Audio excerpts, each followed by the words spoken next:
Hello, this is Joe Pryor with the Virtual Real Estate Team, and this is another in the series for first-time homebuyer education for those in the Oklahoma City area.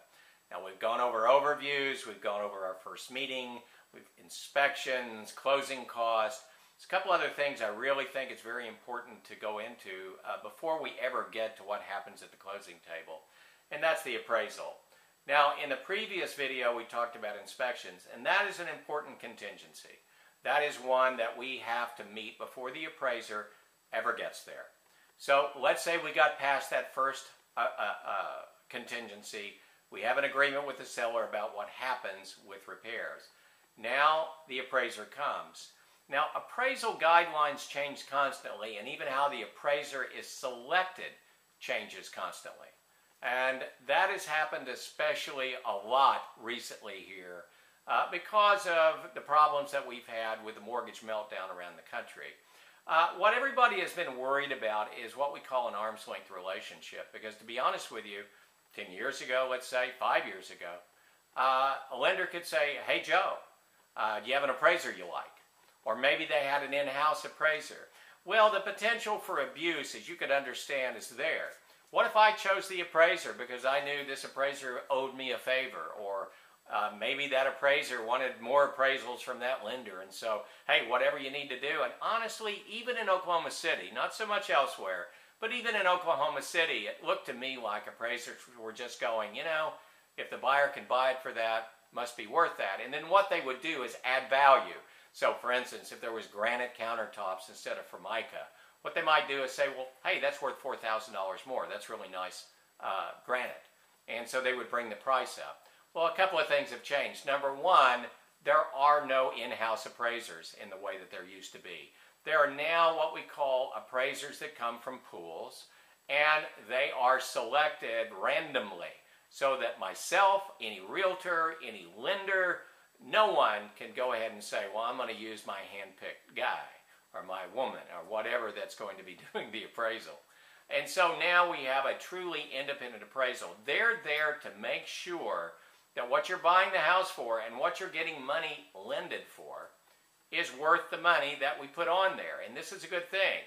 Now, the second thing that's changed is appraisal guidelines. You know, it used to be that you could kind of add however you thought, how much, well, you know, this is an in-ground pool and they spent $40,000, and so, hey, I'm going to give them a $30,000 value. No more.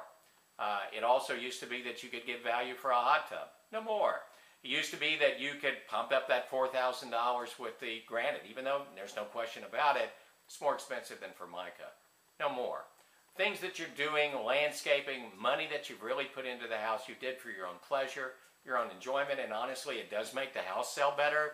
But at this point, it is fundamental. The countertops are there one way or the other. The only thing that could change is if they were really in bad shape, and an appraiser can take off for value. So an appraiser is going to look at comparable values in the last 6 months, as close to the subject property as possible, things within 1 square mile, things in the same neighborhood. What they're going to do is they're going to look at recent history and say, okay, based on sales, this is what I think it's worth. Now, for a while there, it was always going up. Well, I guess we got to the idea that real estate was always going to go up in value. That's not the case anymore. So it's not automatically that you're going to set a new high in the neighborhood unless we have more than just one house within a square mile that looks like that the values are on their way up. So this is good for you because you don't want to overpay. It's good for the mortgage company because they don't want to put out too much money on something that might be a risk. So that's the appraisal. And the appraisal has to be for your purchase price at FHA or VA. They will not let you say, oh, well, I'll pay an extra $3,000 or $4,000. In conventional, that can be the case, but not in FHA and VA. And in most cases, I haven't found a buyer that really wants to pay an extra money. Typically, we go to the seller and say, you're going to have to reduce the price, or we're going to have to renegotiate this contract or walk away. An appraisal is important for your lender, but it's even more important for you because if a house is not right, it's better to walk away than have a 30-year mortgage that you're obligated for. So that's number two in terms of the contingencies. In a later video, we're going to get to the final contingency, which is really more important than a lot of people think. Until that time, this is Joe Pryor with the Virtual Real Estate Team, where we deliver traditional real estate values with the speed of technology, especially to first-time home buyers.